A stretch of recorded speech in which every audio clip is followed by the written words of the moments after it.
नमस्कार। म बुद्धिमान योन्जन महाभारत गाउँपालिका वडा नम्बर 5 गोपे।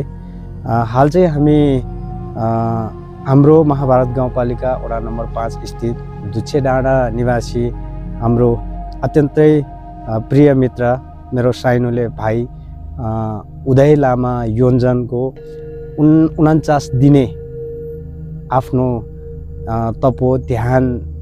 तपस्या आध्यात्मिक ध्यानको क्रममा हामी चाहिँ अहिले सो स्थानबाटै यहाँहरू सबैजना शुभचिन्तक आफन्त इष्टमित्र मार्फतहरूलाई हामी केही सन्देश अर्थात् जानकारी दिनको लागि यो सानो छोटो भिडियो बनाएका छौँ।